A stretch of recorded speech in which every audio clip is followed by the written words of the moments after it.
The evening air in downtown Chicago buzzes with the usual mix of honking horns, flashing neon lights, and the constant movement of people chasing their destinations.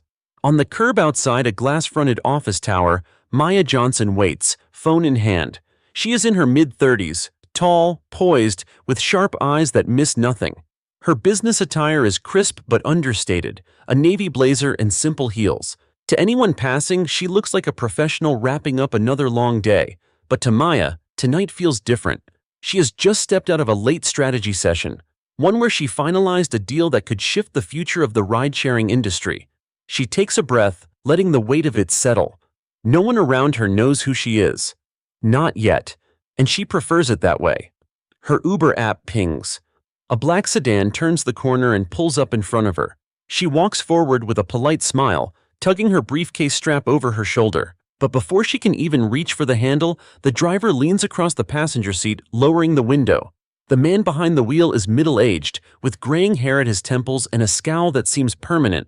His name tag on the dash reads Rick. He glances at Maya, his expression souring instantly. "You Maya?" he asks flatly. "Yes," she replies, polite but firm. Rick's eyes narrow. He hesitates, his lip curling. "Cancel the ride." Maya blinks, caught off guard. "Excuse me?" "I said, cancel, I'm not taking you." The words land heavy, sharp, deliberate. Maya straightens. "Is there a problem?" Rick shrugs, avoiding her gaze.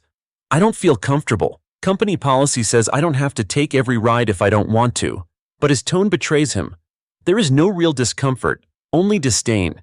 His eyes flick to her skin, then away, as if the answer is obvious. A flash of anger stirs in Maya's chest. She's seen this look before, heard the unspoken message behind words like his. Still, she keeps her composure. "So, you're refusing service because of who I am?" Rick leans back, smirking now. "Lady, I don't have to explain myself. Cancel the ride or I'll report you for wasting my time." Pedestrians glance as they pass, sensing the tension. Maya feels heat rise under her skin, but she refuses to let her voice shake. She spent years navigating rooms where people underestimated her, dismissed her, doubted her worth. This isn't new, but it is unacceptable. She takes a slow breath. "No," she says firmly. "You cancel it." Rick's smirk falters for a second. "What?" "You're the one refusing the service. You cancel the ride." His jaw tightens, irritation flaring. "Listen, I don't have to—" But Maya has already pulled out her phone, her fingers moving quickly. She doesn't raise her voice. She doesn't make a scene. She simply documents. A quick video capture of the license plate, the car, the driver's face, and his refusal. Rick notices, his face flushing red. "Are you serious? You're really gonna play that card?" Maya looks directly at him, her tone calm but cutting. "I don't play cards. I deal in facts, and the fact is, you just discriminated against a paying customer." For a moment, the sidewalk noise seems to fade. It's just the two of them, locked in a silent standoff. Rick's smirk wavers, but pride keeps him from backing down. "Lady, nobody cares," he mutters, rolling up his window. "You're just another passenger." He pulls away, the car disappearing into traffic, leaving Maya standing under the neon glow of the streetlights. People stare for a moment, then keep walking, their lives moving on. But Maya doesn't move. She stays rooted, her phone still in her hand, her pulse steady. She knows better than anyone. Sometimes injustice hides in plain sight, and sometimes it takes only a spark to set change in motion. Tonight, Rick thought he dismissed a passenger. What he doesn't know is that the woman he just refused is Maya Johnson, the soon-to-be-announced CEO of the very company whose logo sits on his windshield. And before long, the whole world will know what he did. The next morning, sunlight streams through the high-rise windows of Maya's apartment overlooking Lake Michigan. She sits at her kitchen island sipping black coffee, scrolling through her phone. Notifications flood her screen, likes, shares, comments. The short clip she recorded the night before has already gone viral. The video is simple.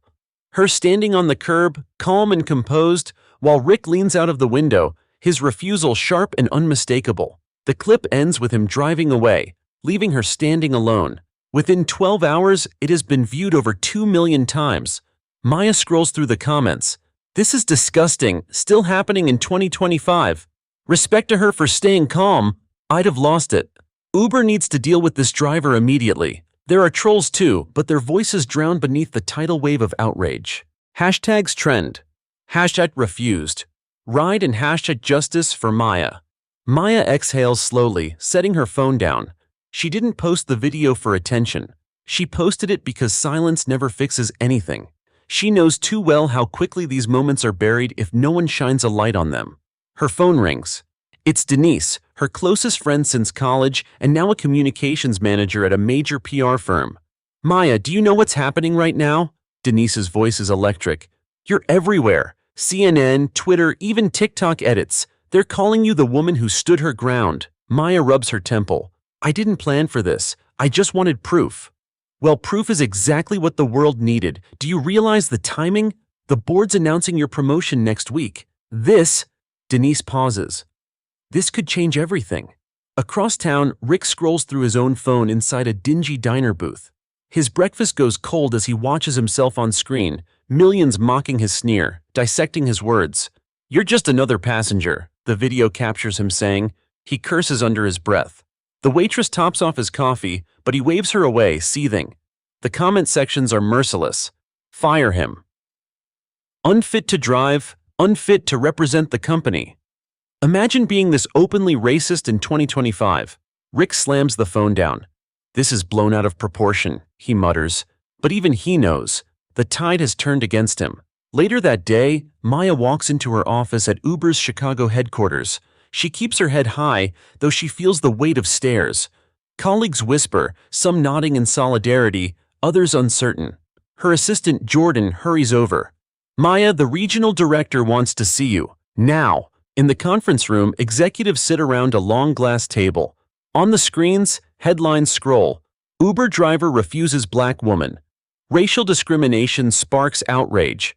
Company faces pressure after viral video. The director clears his throat.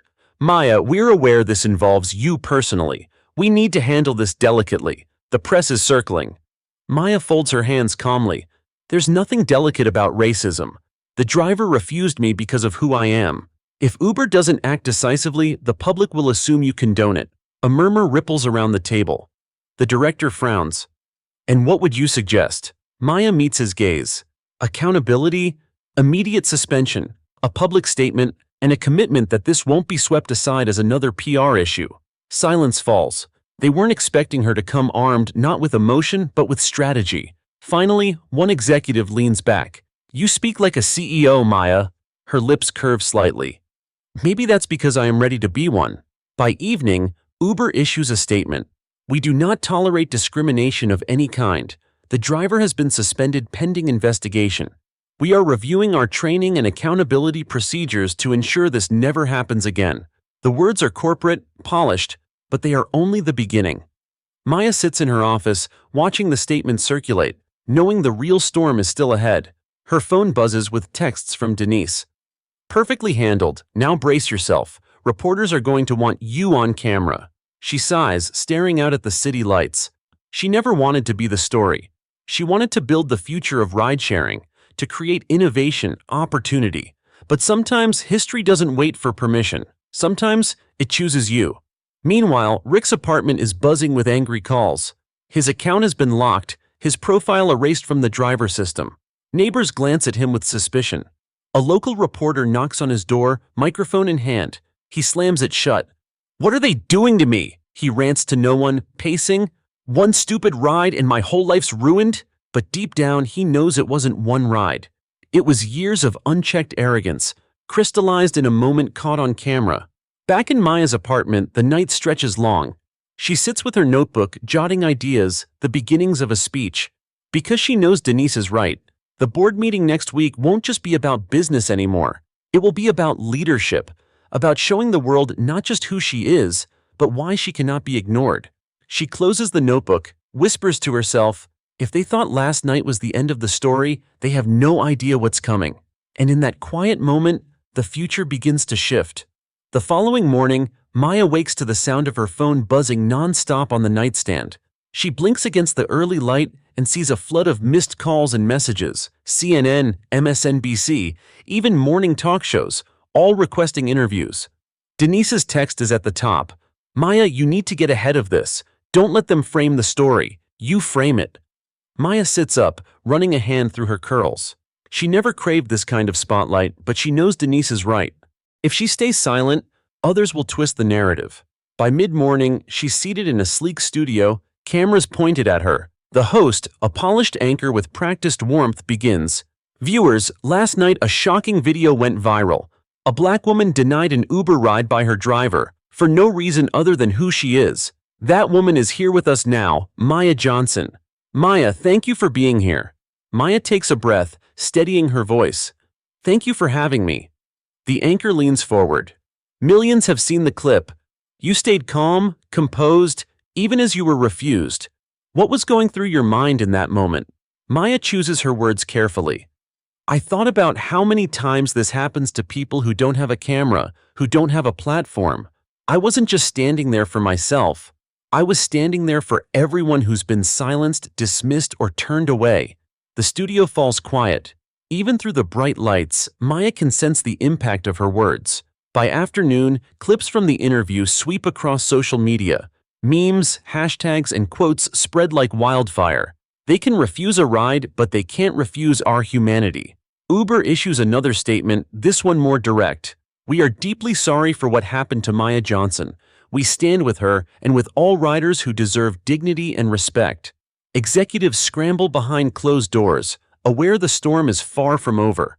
Some whisper nervously, she knows exactly what she's doing. She's speaking like a leader, like someone about to take the reins. Across the city, Rick sits slumped in his apartment, blinds drawn. His phone buzzes endlessly. Not with support, but with threats, insults, demands. He throws it against the couch, muttering curses. On the TV, Maya's face appears. Her calm words play again and again, her story framed as a turning point. Rick's jaw tightens. She's ruining my life, he growls. All because of one stupid ride. But the truth gnaws at him. It wasn't one ride. It was years of sneers, quiet refusals, moments where he thought no one was watching. Only this time, the world was watching. That evening, Maya returns home exhausted. The day has been a whirlwind. Cameras, questions, endless commentary. She sets her keys on the counter and exhales. Her phone rings again. It's Denise. You were brilliant today, Denise says. You owned the narrative. Maya leans against the counter. It feels surreal, like I'm living someone else's life. It's your life, Maya, and this is just the beginning. People are listening to you in a way they've never listened before. There's a pause. Maya asks softly, do you think I'm ready for this? Denise's voice is steady. You don't have to be ready. You already are. Meanwhile, at Uber's headquarters, the board meets in a tense, closed-door session. One executive slams a folder on the table. This situation is out of control. We need damage control now. Another shakes his head. Damage control won't be enough. Maya Johnson isn't just a victim in this story. She's the voice of it. She's shown composure, strategy, leadership. Frankly, she's handled this crisis better than any of us have. A murmur of agreement ripples. The chairman leans back, tapping his pen. Her promotion to CEO was planned for next week. Maybe this is fate's timing. Maybe the world needed to see who she is before we announce it. The decision hangs in the air, heavy with inevitability. Back at her apartment, Maya curls up on the couch with her laptop. She scrolls through countless messages of support. Strangers thanking her, women sharing their own stories of discrimination, young people calling her an inspiration. Her chest tightens. She never asked to be anyone's symbol. She only wanted fairness. But symbols are rarely chosen. They're made by the moment. She closes the laptop and whispers to herself, if I'm going to carry this, I'll carry it all the way. On the other side of the city, Rick drowns his bitterness in a smoky bar. His old buddies sit around him, half listening to his rants. They ruined me, Rick slurs. She ruined me, and now she's on TV, like some hero. His friend shakes his head. Rick, you messed up. Own it. Move on. But Rick isn't listening. His eyes burn with resentment, his pride refusing to let go. Deep down, he knows Maya's rise is unstoppable, and that knowledge eats at him like poison. The Uber headquarters in San Francisco is buzzing like a disturbed hive. Phones ring, executives pace, and every screen in the building flashes headlines about Maya Johnson. Her interview clip plays on repeat in the lobby. employees stopping to watch with a mixture of admiration and curiosity. Inside the boardroom, the air is tense. The long mahogany table is lined with directors, their expressions a mix of concern and calculation. The chairman, Robert Leland, clears his throat and begins. We had planned to announce Maya Johnson's appointment as CEO next week. But after the events of the last 48 hours, I believe we can't wait. The world already sees her as the face of this company. Some board members nod, others hesitate. One executive, a sharp-suited man named Collins, leans forward. Robert, are you suggesting we let a viral scandal dictate corporate timing? That's risky. It looks reactive. Another director counters. Reactive? She turned a PR nightmare into an opportunity. She handled the press better than any of us. That isn't reaction, that's leadership. The room murmurs. Collins frowns but says nothing. Robert continues. The public needs to see accountability and strength. Announcing Maya now isn't just strategy, it's justice. It sends a message that we don't just talk about diversity and inclusion, we lead with it. Silence stretches for a beat. Then, one by one, hands raise in agreement. The decision is unanimous. Maya Johnson will be announced as CEO of Uber, not next week, but tomorrow. Across the city, Maya sits in her office, oblivious to the vote that just sealed her future. She's sifting through emails, many congratulatory, some venomous. For every message of support, there is one dripping with hatred, reminding her how dangerous visibility can be. Her assistant Jordan steps in with a hesitant knock. Maya, there's something you should know. The board called. They want to see you in San Francisco, tomorrow. Maya arches a brow. Tomorrow? That's short notice. Jordan shrugs, excitement flickering in his eyes. I think it's good news. Big news. Maya leans back, her mind racing. She knows what's coming. Still, the reality feels unreal. After years of hard work, of fighting to be seen in rooms that didn't want her, the moment she's been waiting for is finally here. Meanwhile, Rick sits alone in his apartment, blinds drawn. The silence is suffocating, broken only by the flicker of his television. On the screen, pundits discuss Maya's viral video, speculating about her rising influence within Uber. Insiders say Johnson may be announced as CEO sooner than expected, one commentator says. Rick stiffens. CEO? The word echoes in his head like a taunt. The woman he sneered at, dismissed, humiliated, his new boss? His jaw clenches until it aches. He paces, muttering, She's not better than me. She's not. But even as he rages, he knows the truth. Maya isn't just better. She's untouchable now. That night, Maya calls Denise. They want me in San Francisco tomorrow. I think this is it. Denise squeals on the other end. Maya, this is it! The announcement. The timing couldn't be more perfect. Or more dangerous, Maya replies softly. Denise pauses. What do you mean? Maya looks out her window at the city lights. The higher I rise, the more visible I become. And not everyone wants to see me succeed. Denise's voice is firm. Let them hate. You've worked for this. You deserve it. And you're not alone. You've got people behind you. Me, your team, the public. They're ready to see you lead. Maya exhales slowly. Then tomorrow, I step into it fully. The next morning, Maya boards a flight to San Francisco. She keeps her head down, baseball cap pulled low, but even then, passengers recognize her. A woman stops by her seat. Ms. Johnson, she says softly, I just want to thank you.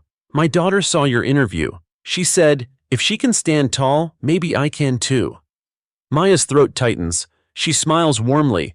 Tell your daughter she already can. The woman squeezes her hand before moving on. Maya stares out the window, realizing the truth. This journey isn't just hers anymore. It belongs to everyone who sees themselves in her. At Uber headquarters, a press conference is being prepared. Rows of cameras are set up, journalists pack the lobby, and employees line the balconies above, waiting to witness history. In a private room, Maya stands before a mirror, adjusting her blazer. Robert Leland enters, his expression solemn but proud. Maya, he says, the board voted unanimously. You are the new CEO of Uber. Congratulations. Maya exhales, her reflection steady in the mirror. Thank you. I won't let this company, or the people who believe in me, down. Robert nods. The floor is yours. The doors open. Maya steps onto the stage, the crowd erupting in applause, cameras flashing like lightning. She moves to the podium, her heart pounding but her voice steady. Good morning, she begins. Yesterday, I stood on a sidewalk as a driver refused me service because of who I am. Today, I stand here as the CEO of this company to say that no one will ever be dismissed, denied, or disrespected under my leadership. The room thunders with applause. Employees cheer, reporters scribble furiously, and social media explodes as her words stream live across the world. And in that moment, Maya Johnson transforms from a victim of discrimination into the embodiment of resilience, justice, and leadership. The morning after the press conference, the world wakes to a new reality. Maya Johnson is officially the CEO of Uber. Headlines flash across every screen. From refusal to leadership, Maya Johnson takes the wheel. History made at Uber. In Chicago, commuters glance at newspapers, their faces breaking into smiles. In Atlanta, college students share her quotes across group chats. In Los Angeles, billboards are hacked with graffiti that reads, "Respect rides with Maya." Inside Uber headquarters in San Francisco, the atmosphere is electric. Employees gather in clusters, whispering, their eyes following Maya as she walks the hallways on her first official day. Some clap softly when she passes, others watch silently, curious to see if the woman who just made history can also steer a multi-billion-dollar company. Maya keeps her posture straight, but inside, the weight of it all presses down on her. This isn't just about managing rides and profits anymore. It's about redefining what the company stands for and who it serves. At 9 a.m., Maya calls her first executive meeting. The room is filled with department heads, their expressions a mix of skepticism and respect. She takes her seat at the head of the table, places her notebook down, and speaks with calm authority. Before we talk strategy, I want to be clear. Accountability is not optional. What happened to me on that curb happens to thousands of riders every year. If we ignore that, we lose more than profits. We lose trust, and without trust, we have nothing. The room is silent, her words hanging heavy. One executive clears his throat. With all due respect, Maya, this is a business. Shouldn't we focus on stabilizing after the PR storm before? Maya cuts him off gently but firmly. This isn't about PR. This is about people. If we treat this as damage control, we fail before we even begin. Her eyes sweep the room. Uber should stand for safety, equality, and respect. That starts today. The executives glance at each other. Slowly, a few nod. The resistance softens. She's not asking for approval. She's setting the tone. Meanwhile, across the city, Rick sits in a bar nursing his third beer. The news blares from the television mounted above the counter, showing Maya at the podium, her words replayed again and again. Today, I stand here as the CEO of this company to say that no one will ever be dismissed, denied, or disrespected under my leadership. Rick scoffs bitterly, shaking his head. CEO, what a joke! The bartender glances at him. You know her? Rick mutters. She ruined my life. The bartender shrugs. Looks like she just made history. Rick slams his glass down, his face twisted with rage. History at my expense. He storms out, fists clenched. With every step, his resentment grows darker, heavier. To him, Maya isn't a symbol of hope. She's the enemy who cost him his livelihood. Back at headquarters, Maya spends the afternoon in back-to-back meetings. HR outlines diversity training modules. Legal briefs her on lawsuits brewing from other riders who came forward after her story broke. Operations presents numbers, worried about driver shortages. Maya listens carefully, taking notes, asking sharp questions. By the end of the day, it's clear. The company has cracks, deep ones. Fixing them will take more than press statements. It will take structural change. As the executives disperse, Robert Leland lingers. You handled that well, he says quietly. Maya offers a tired smile.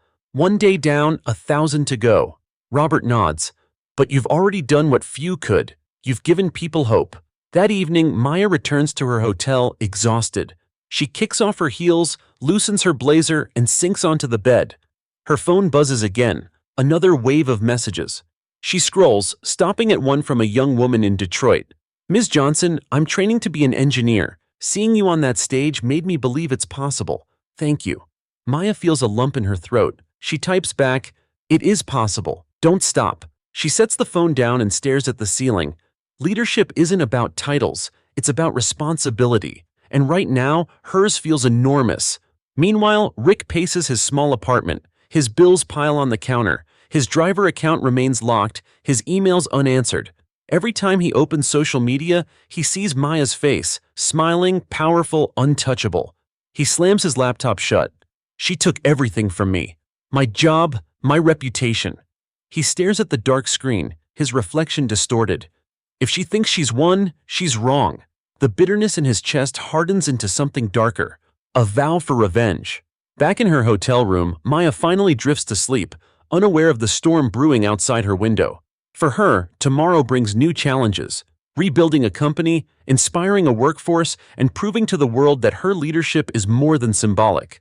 But for Rick, tomorrow means something else entirely, a chance to strike back, to reclaim control in the only way he knows. Two lives, once strangers, now locked on a collision course, and the world is watching. The following week begins with cameras still camped outside Uber's headquarters. Every time Maya arrives, microphones reach toward her, reporters shouting questions. Ms. Johnson, what's your first big move? How will you address the discrimination issue across the company? She answers with calm efficiency. Our priority is accountability and respect. We're creating policies that protect every rider and every driver. This is about trust. Inside, the atmosphere shifts. Employees feel a sense of renewal. Posters in the lobby read, "Driving forward with Maya." Cafeteria chatter turns from doubt to cautious optimism. Even the most skeptical executives admit privately, she has the city, the press, and the people on her side. Maya wastes no time. Her first initiative is a sweeping zero discrimination policy. Every driver must undergo mandatory training on equality and inclusivity, with clear consequences for violations.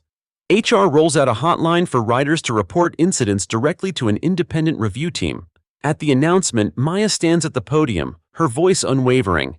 This isn't about punishment, it's about building a culture of respect. Everyone deserves to feel safe in our cars, whether they are a rider or a driver. Applause breaks out among employees, and the news spreads quickly. Social media lights up with praise. This is the leadership we needed. Finally, a CEO who gets it. But not everyone celebrates. In his dim apartment, Rick scrolls through the announcements, his eyes narrowing. Zero discrimination policy, he sneers. She's making me the poster boy for this nonsense. He tosses his phone aside and begins pacing, muttering under his breath. She's using me to build her empire, and the world eats it up like she's some saint. On the table sits a pile of unpaid bills and a letter from Uber confirming his permanent ban from the platform. His driver career, his only steady income, is over. Rick's hands clench into fists. The anger inside him is no longer just bitterness, it's obsession. Meanwhile, Maya's days blur into a whirlwind of meetings and press conferences. One afternoon, she visits a local community center where drivers and riders gather to share their experiences. She listens intently as a young black woman describes being refused service repeatedly. An immigrant driver admits he's faced harassment from passengers. Maya places a hand on the table. We are going to fix this, not with words, but with actions. Your voices matter, and under my leadership, they will be heard. The room erupts in applause, some even standing. For the first time in years, people feel seen. Later that night, back at her hotel, Maya sits with Denise on a video call. You're everywhere, geek, Denise says, grinning. Daytime TV, late-night monologues, even high school civics classes are using your speech clips. Do you realize what you're becoming? Maya chuckles softly. A meme? No, Denise replies seriously. A movement. People don't just see you as the CEO of Uber. They see you as proof that justice and leadership can coexist. Maya leans back, her smile fading into thought. That's a lot to carry, Dee. Denise nods. Maybe, but you've carried heavier things before, and you didn't break then. You won't break now. Across the city, Rick's spiral deepens. He lurks online, posting under anonymous accounts, spreading hate about Maya. He joins forums filled with bitterness and conspiracy theories, each echo chamber feeding his resentment. But watching her face on the news every night only fuels him further. In his mind, she isn't a leader. She's his enemy. She thinks she won, he mutters into the empty room, but she doesn't know who she's dealing with. He begins writing, scribbling in a notebook late into the night, plans, grievances. A roadmap of revenge forming in his fractured thoughts. Meanwhile, in the glow of her hotel window, Maya drafts her next initiative. Driver support networks. She knows accountability isn't enough. Drivers need resources, training, and protection too. She envisions mentorship programs, language support, mental health resources.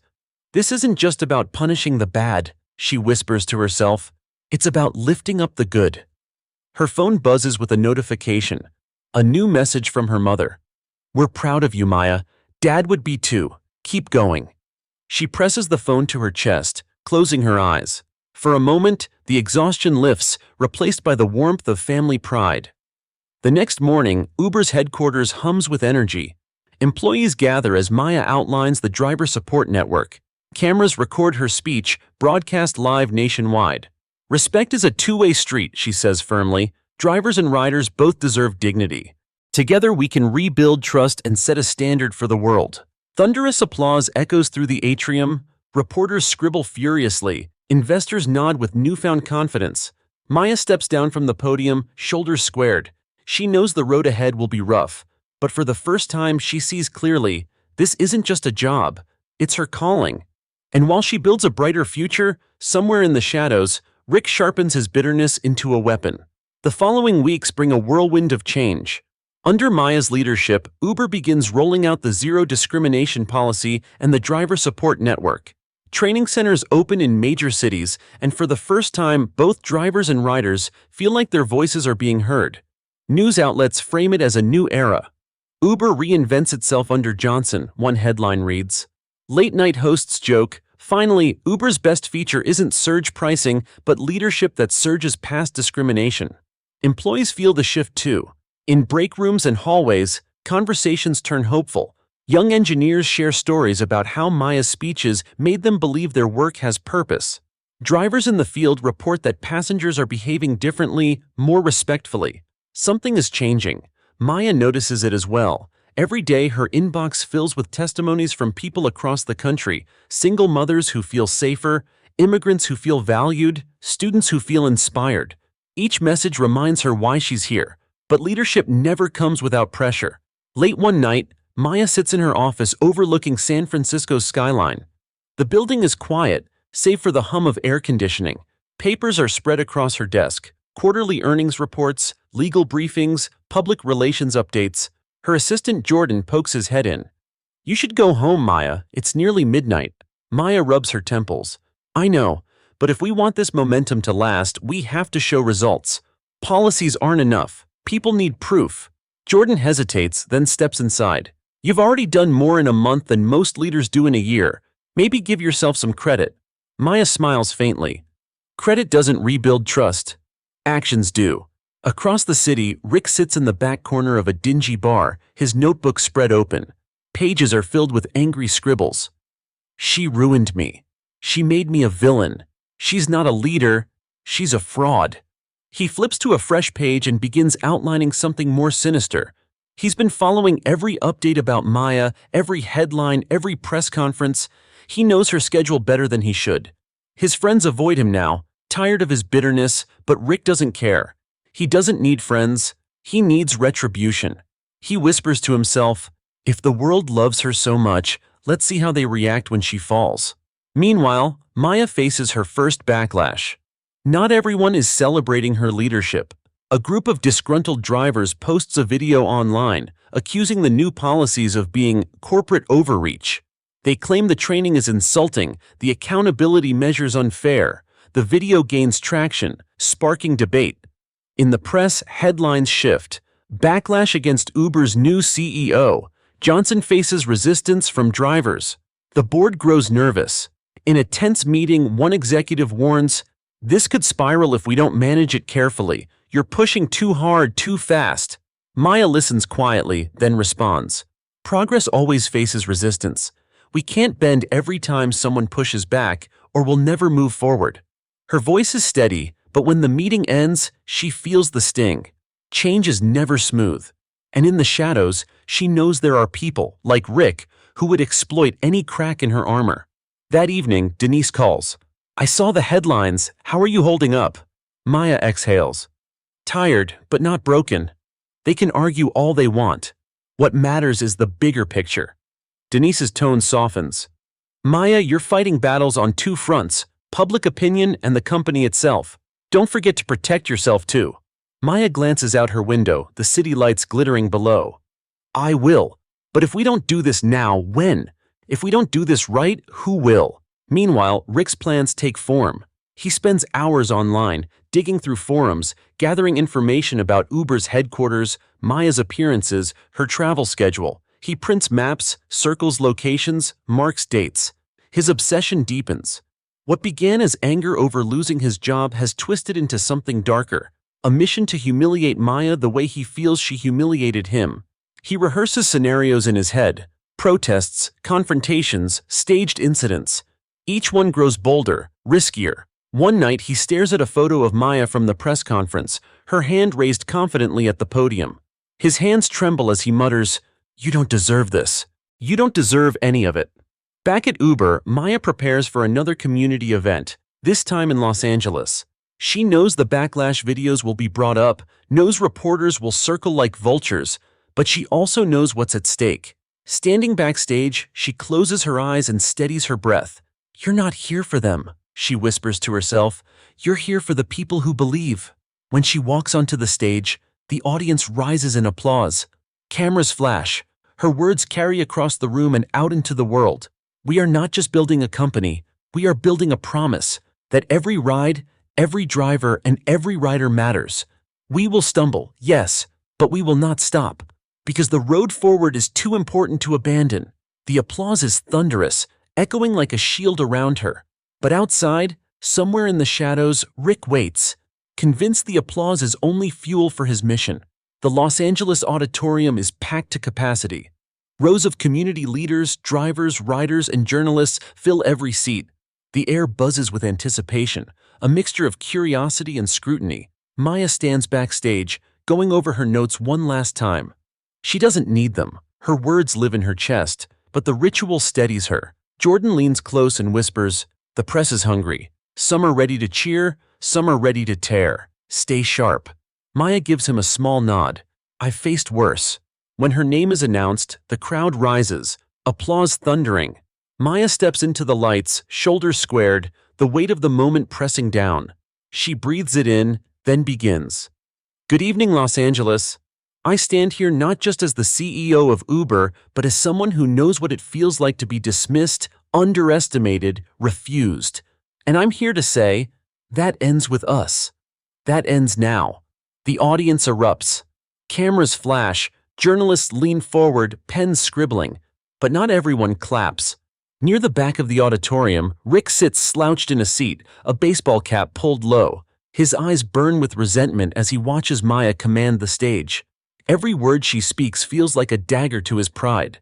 He mutters under his breath, "They worship her, but they don't know the truth. She's no hero. She's the reason I lost everything." His hand tightens around the strap of his backpack, heavy with something he's brought for this moment. On stage, Maya continues. "We've launched new policies that demand accountability from every driver and every rider. But tonight, I want to go further. I want to talk about what leadership really means. Leadership is not about power, it's about service. It's about ensuring that the people who depend on us, drivers earning a living, riders finding safety, are never invisible again."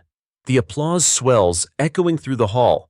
Yet somewhere in the sea of faces, Rick's scowl remains unmoved. After the speech, Maya joins a panel with local leaders. Questions flow quickly. How will you enforce the zero discrimination policy? What about drivers who feel the rules are unfair? How do you balance profit with justice? Maya answers each with precision, her voice calm but firm.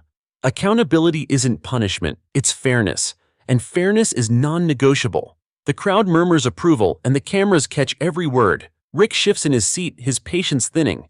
He didn't come here to watch her shine. He came to shatter her image. As the panel wraps, the floor opens for audience questions. Rick rises, his voice sharp and dripping with disdain. "Yeah, I got a question," he says loudly, drawing the crowd's attention.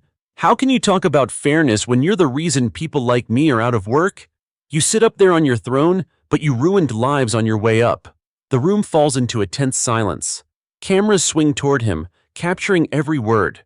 Maya studies him, her posture steady.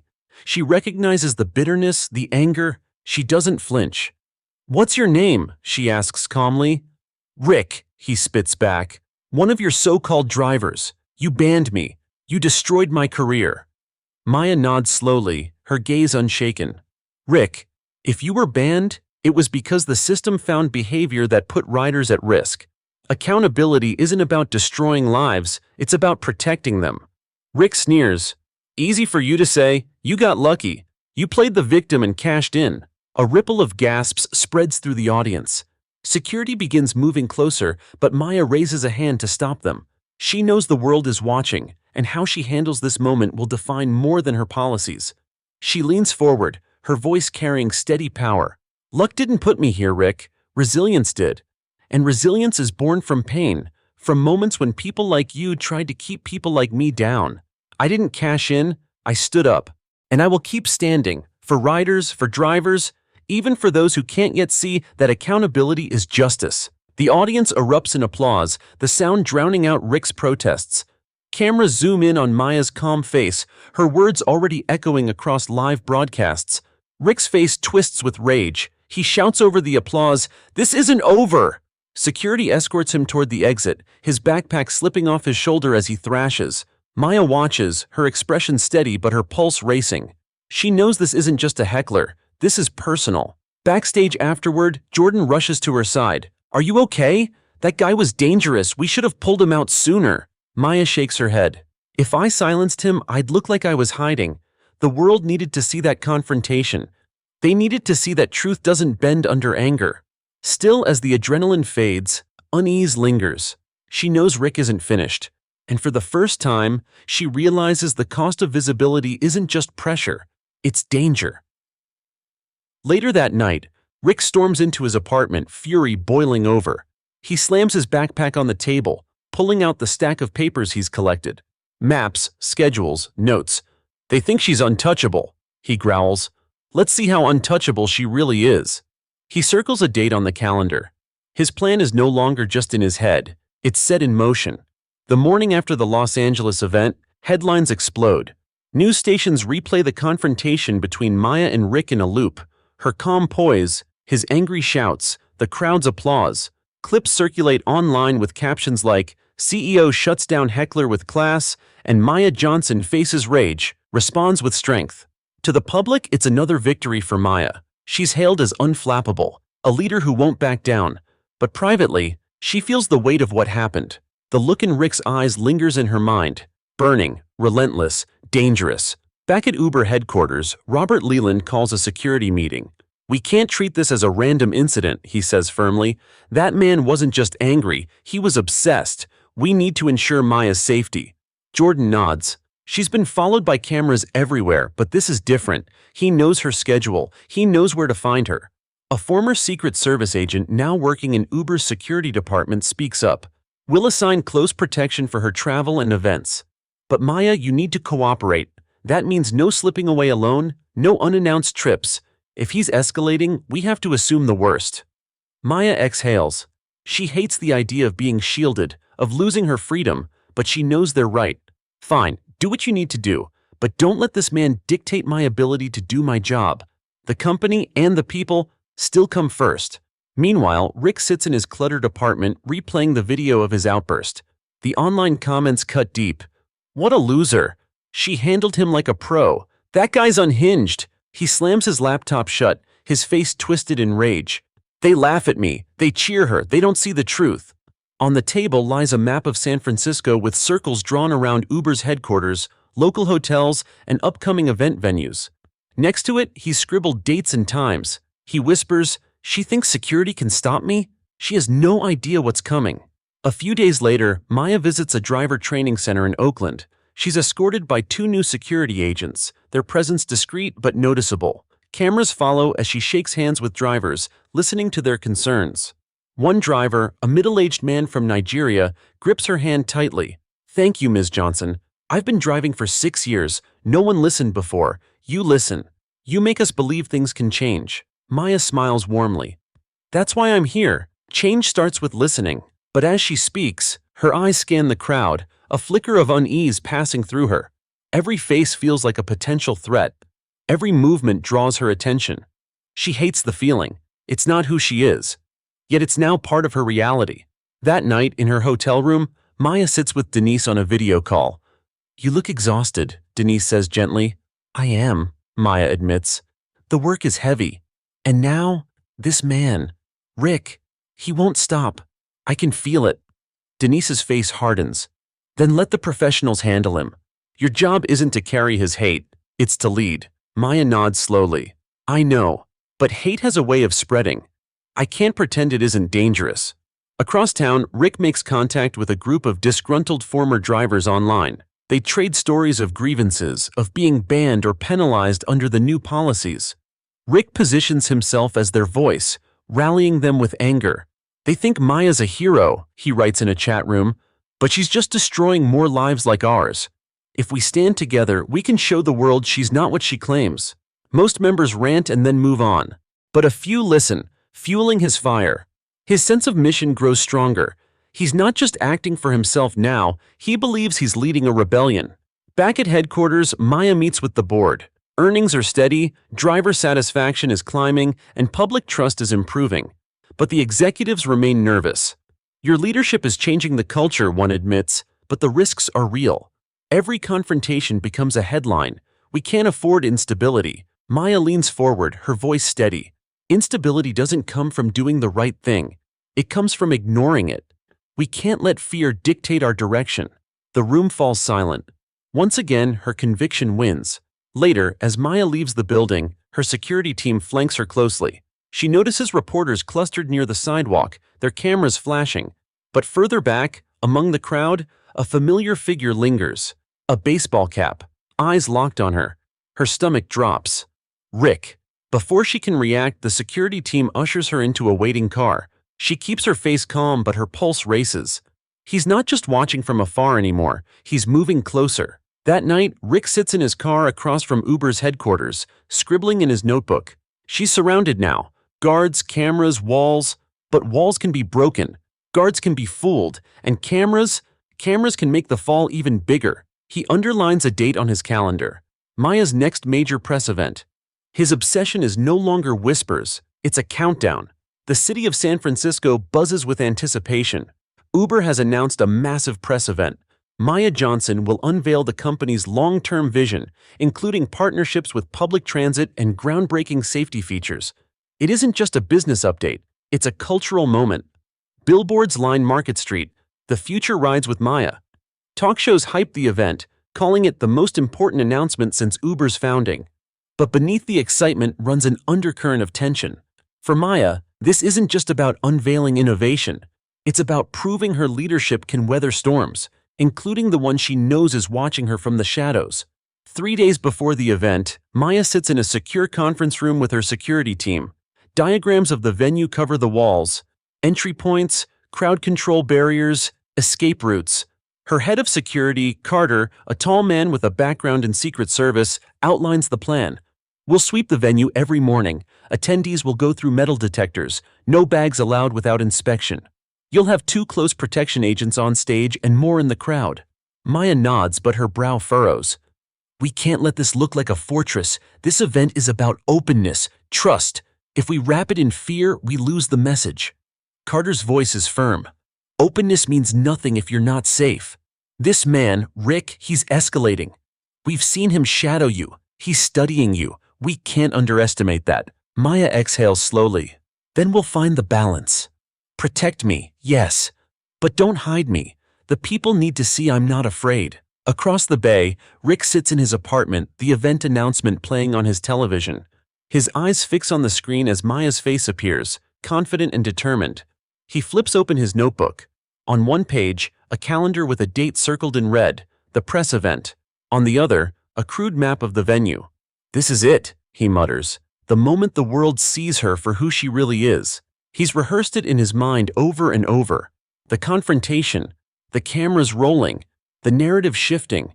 He doesn't just want to hurt Maya, he wants to destroy her image, to shatter the symbol she's become. The day before the event, Maya walks through the venue with her team. It's a sleek, modern auditorium downtown, fitted with LED screens and a stage designed to impress. Workers bustle around, setting up chairs, testing microphones. Maya takes a seat on stage, looking out at the empty rows. She imagines them filled with faces, reporters, investors, community leaders, critics. Some will cheer. Some will wait for her to stumble. She whispers to herself, "This is bigger than me. This is for every rider who is turned away, every driver who is silenced. I can't let fear win." That evening, she calls Denise. "Tomorrow's big," Maya says quietly. "I know," Denise replies. "And you'll crush it, like you always do." Maya smiles faintly. "It doesn't feel like crushing. It feels like carrying a mountain." "Then remember," Denise says, her voice warm, "you're not carrying it alone. The people who believe in you, they're lifting it with you. Don't forget that." Meanwhile, Rick loads a backpack with carefully chosen items: papers, markers, a bullhorn. Nothing lethal. He doesn't want to end in prison. He wants headlines, chaos, humiliation. He stares at his reflection in the cracked bathroom mirror. They think she's untouchable. Tomorrow, I prove she's not. On the morning of the event, the auditorium swells with energy. Cameras line the aisles. Reporters murmur, comparing notes. Drivers in uniforms, riders with placards of support, executives in suits, all gathered under one roof. Backstage, Maya breathes deeply, smoothing the front of her navy blazer. Jordan hands her a small card with talking points, though she knows she won't need it. "You ready?" Jordan asks. "No," Maya admits with a wry smile. "But I'll go anyway." In the crowd, Rick slips through security, his baseball cap low, his backpack slung over one shoulder. The guards check the bag briefly, but the contents look harmless. He keeps moving, heart pounding, rage simmering.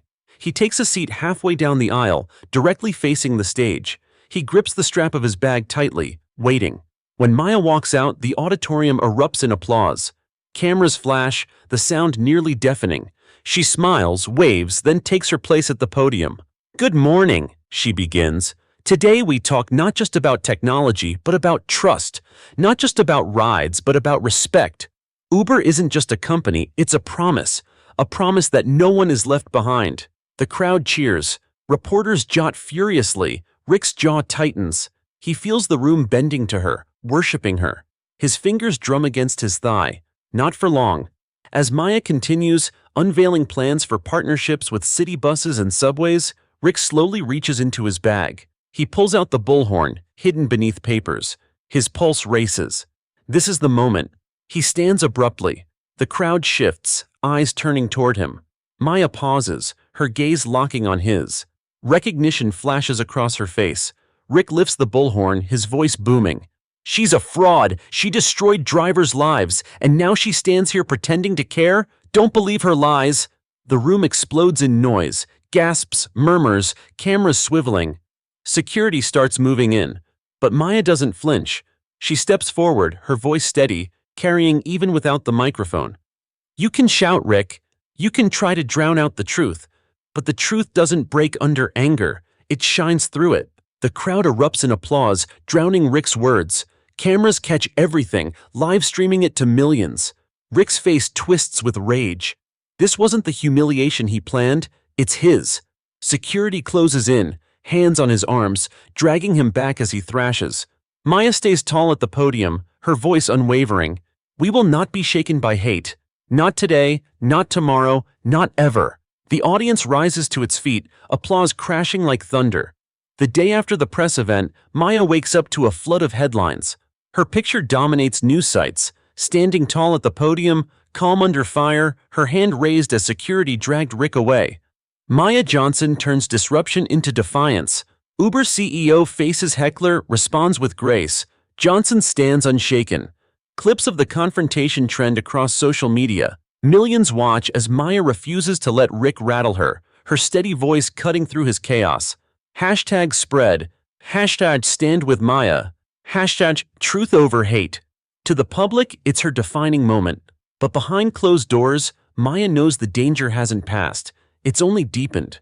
At Uber headquarters, Carter gathers the security team. Rick wasn't trying to disappear into the crowd. He wanted the spotlight.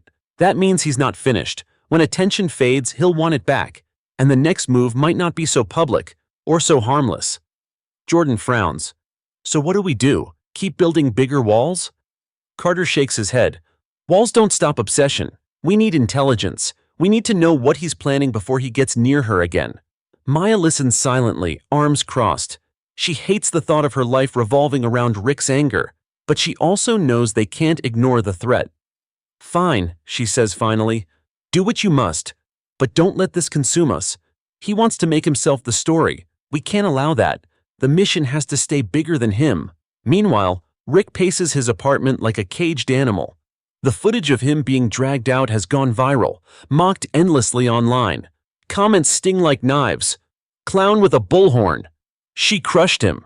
Man lost his job and his dignity. He slams his laptop shut, his rage boiling. They laugh at me? They cheer for her? This isn't over. This is just the beginning. On his wall, the map of Uber's offices and Maya's events remains pinned, but now the circles are darker, angrier. He underlines the word next in thick black ink. For Maya, the fallout is both a blessing and a burden. Her popularity soars. Uber's stock climbs. Driver applications spike as people want to work for a company with a leader who stands firm against hate. At a televised interview, the host asks, Maya, what gave you the strength to stay calm in that moment? She answers simply, because I've faced worse. When you've lived through discrimination your whole life, one man shouting doesn't shake you. It reminds you why you fight. The audience applauds. The clip circulates online, inspiring millions. For many, Maya becomes more than a CEO. She's a symbol of resilience. But symbols attract both admiration and danger. Late one evening, Maya sits in her apartment staring out at the San Francisco skyline. Denise's voice crackles through the phone. You were brilliant today, Denise says. Maya smiles faintly. Thank you, but it doesn't feel brilliant, it feels like survival. Denise grows serious. Then survive wisely. Don't ignore the risk. He's not finished, Maya, you know that. Maya's eyes darken. I know, and that scares me. Not for me, but for what it could mean for the people around me. For this movement. If he strikes again, he won't just be attacking me. He'll be attacking everything we've built. Across town, Rick scrolls through an online forum of angry ex-drivers. He posts under an alias, painting Maya as a tyrant who ruined lives. Most users ignore him, but a few echo his rage, feeding his obsession. He types furiously, she pretends to be a hero, but she's a fraud. If no one exposes her, I will. Soon. His fingers tremble as he hits send. In his mind, the plan takes on a new clarity. No longer just an interruption. This time, he wants something that will make the world tremble. At Uber, Maya pushes forward. She launches a new initiative, scholarships for young engineers from underrepresented backgrounds. Cameras capture her visiting a high school, handing laptops to students, telling them, you belong in this future. The children's eyes light up, and for a moment the noise fades. This is why she fights, not for headlines, but for them. Yet even here, with laughter filling the room, she feels the weight of eyes on her, always watching, always waiting. Later that night, Carter briefs her. We've tracked Rick's online activity. He's more active, angrier. He's connecting with fringe groups. It's not coordinated yet, but it's escalating.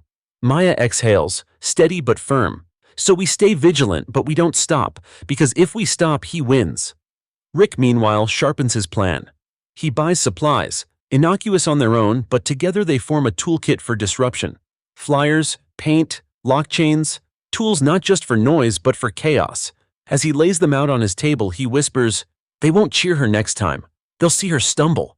They'll see her fall. His eyes burn with determination. The countdown continues. The week following Maya's scholarship announcement feels like a victory lap. Media outlets call her a transformative CEO, praising her for redefining what corporate leadership can look like. Uber's reputation, once scarred by scandals, is beginning to heal under her guidance. But in the shadows of her success, Rick sharpens his anger into a weapon. One rainy evening in San Francisco, Rick parks his aging sedan 2 blocks from Uber's headquarters. The dashboard light flickers as he checks the contents of his backpack. Chains, padlocks, spray paint, flyers smearing Maya's name with lies. This time, he mutters, she won't stand tall. This time, I'll choke her spotlight. He pulls his hood low, steps out into the drizzle, and heads toward the building. His plan is simple but disruptive. Padlock the main doors, spray slogans across the glass, scatter flyers that accuse Maya of fraud and hypocrisy. He imagines the chaos when employees arrive in the morning, cameras capturing the mess, headlines questioning her leadership. But as Rick rounds the corner, he doesn't notice a discreet black SUV idling nearby. Inside, Carter and two security agents watch through rain-streaked windows. "There," Carter says quietly, nodding toward Rick. "We've been tracking his patterns. He's making his move tonight." Inside the building, Maya works late. The floor is quiet, most employees long gone. She sits in her glass-walled office, typing notes for an upcoming board meeting. Her mind drifts to the students she met earlier in the week, their excitement, their belief. She smiles faintly, then glances at the clock. 11:42 p.m.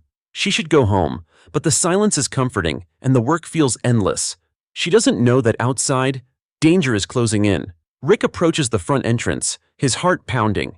He pulls out the padlock and chain, looping them around the handles of the glass doors. The clink of metal echoes faintly against the rain. He pulls tight, securing the lock with a click. Then he pulls a can of spray paint from his bag. Red letters slash across the glass. "Maya lies." He sprays again. "Drivers betrayed." The hiss of paint fills the air, mixing with his labored breathing. From the SUV, Carter watches. "We've got him. Move." Two agents slip out silently, approaching from behind. They don't want to spook him into running, or worse, into lashing out unpredictably. Rick, caught in his frenzy, doesn't notice until one of them speaks firmly. "Sir, drop the can. Step away from the building." Rick spins, startled, his face twisting in panic. "No, you don't understand. She's the fraud. She ruined me." The agents close in. He backs away, stumbling. "You can't stop this. Everyone will see." But Carter steps forward, calm and commanding. "Everyone already sees, Rick, and what they see is you. Desperate, reckless, and wrong." For a moment, Rick falters, the weight of his obsession flickering against the reality before him. Then he bolts, sprinting into the rain-soaked street. Alarms blare as the agents give chase. Rick darts through traffic, horns blaring, tires screeching. He cuts into an alley, slipping on wet pavement but pushing forward. Carter calls into his earpiece, "Do not lose him. Contain him." But Rick disappears into the night, leaving behind the vandalized glass doors as evidence of his rage. Inside, Maya finally hears the commotion. She steps out of her office, peering through the glass walls at the red spray-painted words dripping across the entrance. For a moment, her chest tightens. Carter approaches, damp from the chase. "He's escalating. We nearly had him tonight, but he slipped." Maya studies the words on the glass. "Maya lies. Drivers betrayed." Her jaw tightens. "This isn't about me lying," she says quietly.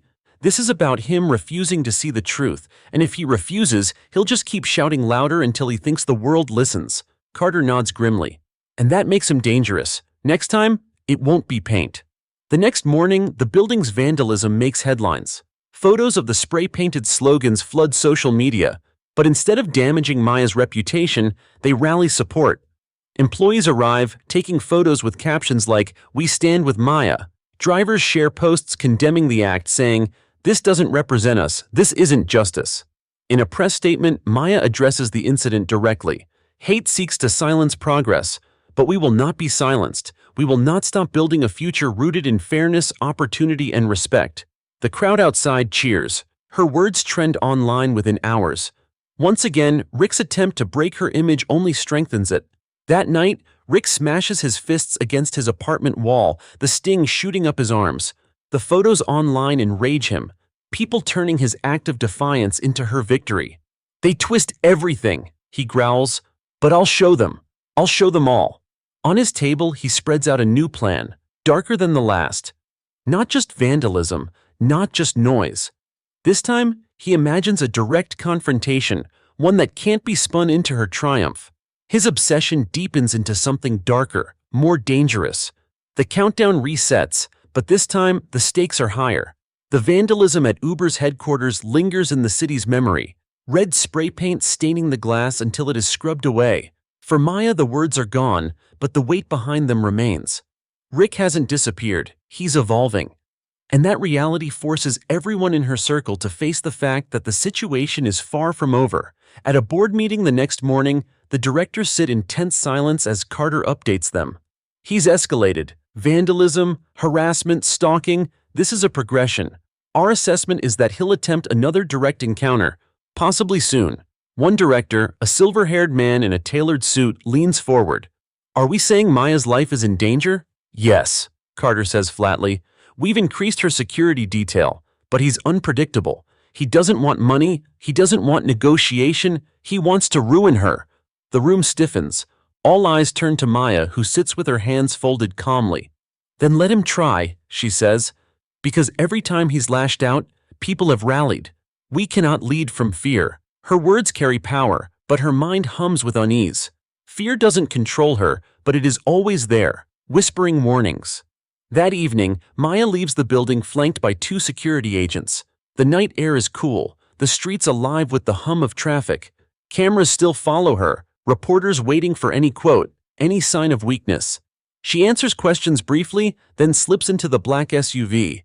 As the car pulls away, she glances out the window, catching a glimpse of a figure on the corner, hood up, head tilted, staring. Her chest tightens. Was it him, or just her imagination? Carter, sitting in the passenger seat, notices her silence. You saw something. I don't know, she admits, but I feel him everywhere. Carter nods grimly. That's how obsession works. He doesn't need to be there for you to feel his presence. Meanwhile, Rick sits hunched over his cluttered desk. The flickering light bulb casts harsh shadows across the scattered papers and maps. His eyes are bloodshot from sleepless nights, his fingers stained with ink and paint. On the wall, new plans take shape. Not just graffiti or flyers. This time, he envisions a full disruption, storming an event, shutting down the stage, making sure the cameras can't turn him into the villain again. They won't laugh this time, he mutters. They'll see who she really is when everything falls apart. He circles the date of Maya's upcoming public forum in Oakland, an event billed as a conversation with the community. No big screens, no grand stage, just Maya, face-to-face with drivers, riders, and city officials. Perfect. In Oakland, Maya prepares for the event with Jordan. They sit in a quiet office reviewing the agenda. Jordan frowns, nervous. Maybe we should cancel, she says softly. After what happened at the press event and the vandalism, it's too risky. Maya shakes her head. Canceling means fear won. This is exactly why we have to go forward. The drivers, the riders, they need to see me standing with them, not hiding. Jordan sighs, frustration mixing with admiration. You never stop, do you? Maya offers a small smile. Neither does he, so I can't afford to. Back at Uber headquarters, Carter's team runs security drills for the Oakland Forum. They map exits, check surveillance feeds, assign agents undercover in the audience. One younger agent, eyes sharp and voice steady, remarks, if he's going to make a move, this would be the place. Smaller venue, less distance between him and her. Carter nods. Exactly why we'll be ready. He's not slipping through again. Still, unease gnaws at him. Men like Rick don't just quit. They escalate until they break, or until someone breaks them. The night before the event, Maya stands at her apartment window, looking out over the city lights. Denise's voice fills the room through a late-night call. You're calm, Denise observes. I have to be, Maya says quietly. If I let him shake me, he wins twice. But, I won't lie, Dee. Sometimes I wonder if I'm reckless, if standing up this way is bravery, or if it's stubbornness disguised as courage. Denise's voice softens. It's both. But that's what leaders are. People who stand even when standing is dangerous. And Maya, don't forget, he's just one man. You're carrying millions with you. Maya closes her eyes, letting the words ground her. Then tomorrow, I stand taller. Across town, Rick packs his backpack with precision. No weapons. He wants to avoid prison. But enough tools to create chaos. Smoke canisters, a bullhorn, zip ties. He imagines storming the stage, shouting his accusations into the microphone, forcing Maya to crumble under pressure. In his twisted logic, it's not violence, it's justice. He straps the bag shut, staring into the cracked mirror. His reflection glares back, hollow-eyed and unyielding. Tomorrow, he whispers, the world will finally see. The Oakland Community Center hums with anticipation. Rows of chairs fill quickly. Drivers in faded Uber jackets, local riders clutching notepads, reporters positioning cameras. The stage at the front isn't grand, just a small podium and 2 armchairs under soft lighting. The intimacy is intentional. This isn't about spectacle, it's about conversation. Outside, a drizzle dampens the sidewalks. Security agents in plain clothes blend into the gathering crowd, their eyes sharp, scanning every face. Carter paces near the entrance, radio clipped to his jacket. Keep eyes on every corner, he orders. If he's here, we don't let him within 10 feet of her. Backstage, Maya adjusts her blazer. She peers through the curtain, catching glimpses of the audience. There are families, drivers, elderly riders who rely on Uber for independence. Their faces remind her why she's here. Jordan leans in. You still sure about this? Maya smiles faintly. I was never unsure. She steps forward as the announcer calls her name. The crowd erupts into applause. Cameras flash. Maya crosses the stage with steady strides, her presence calm, her smile genuine. Good evening, Oakland, she begins. Tonight isn't about me, it's about us. About the future we build together. The applause swells again. For a moment, the tension fades. In the middle rows, Rick sits hunched in his chair, baseball cap low, backpack at his feet. His heart hammers as he watches her take the stage. She looks untouchable, radiant under the lights, the crowd bending toward her every word. His grip tightens on the bullhorn inside his bag. Not for long, he whispers. Maya continues, her voice carrying across the room. I know Uber hasn't always gotten it right. I know there are drivers who felt unheard, riders who felt unsafe. But change is not a slogan, it's action, and we are acting. Together. Hands shoot up from the audience. Drivers ask about pay transparency, riders about accessibility. Maya answers each patiently, thoughtfully, never dodging the hard questions. Reporters scribble notes, camera shutters click, the room feels alive with possibility. Rick shifts in his seat, his jaw clenched. Every answer she gives, every nod of approval from the crowd, fuels his rage. He pictures himself standing at that podium, exposing her, shattering the illusion. His fingers close around the bullhorn. He can already hear his voice booming, drowning hers out. But as he begins to unzip the bag, he feels eyes on him. 2 rows back, an undercover security agent leans forward, scanning. The man with the cap hasn't moved for nearly 20 minutes, his gaze fixed, his hands tense. The agent murmurs into his earpiece, possible suspect. Middle row, gray hoodie, black cap, backpack at feet. Carter's voice crackles back instantly. Eyes on him. Don't engage until he moves. On stage, Maya pauses between questions. She senses a shift in the room, a ripple of unease. Her eyes sweep across the audience and for a brief second, they land on him. The cap, the bag, the posture, it's him. Her pulse quickens, but she doesn't falter. She smiles at a young driver asking about benefits. That's a great question, she says, her tone steady. Behind her calm exterior, she makes a decision. If he stands, I will stand taller. Rick can't wait any longer. He yanks the bullhorn from his bag and leaps to his feet. She's a fraud, his voice booms, amplified and harsh. Heads whip toward him. Gasps ripple across the room. Don't believe her lies, he shouts. She betrayed drivers. Before he can finish, Carter and 2 agents move. The crowd parts as they rush down the aisle. The bullhorn squeals as Rick swings it wildly, shouting over the chaos. But Maya raises her voice, not panicked, not angry, but firm, steady, commanding. Let him speak, she says into the microphone. The room falls into stunned silence. Carter freezes mid-step, his jaw tightening. Rick blinks, thrown off. He lowers the bullhorn slightly. What?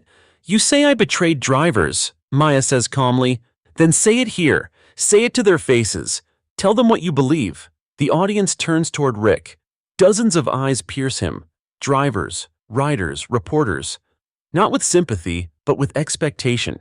If he has something real to say, this is his moment. But under their gaze, his confidence wavers. He stammers, She doesn't care. She just wants power. A driver in the front row shouts back, That's not true. She listened to me tonight more than anyone ever has.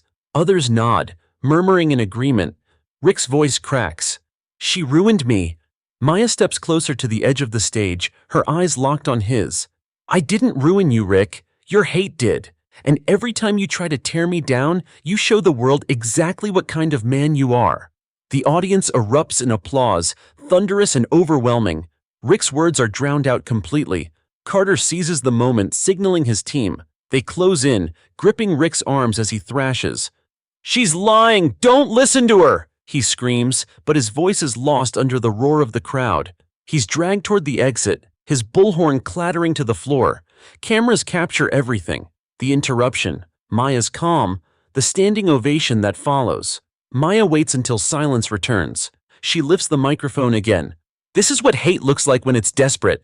But this, she gestures to the crowd, their faces lit with defiance and support. This is what community looks like when it refuses to break. The room rises to its feet, applause echoing like thunder. Maya straightens, her voice carrying above it all. We will not be shaken, not by lies, not by fear, not ever. And in that moment, any shadow Rick tried to cast is burned away by the light of her resolve. The footage from the Oakland Forum spreads across the internet within hours. Clips show Rick rising from the crowd, bullhorn in hand, spewing accusations. But the viral moment isn't his outburst. It's Maya standing tall, allowing him to speak, then dismantling his claims with calm precision.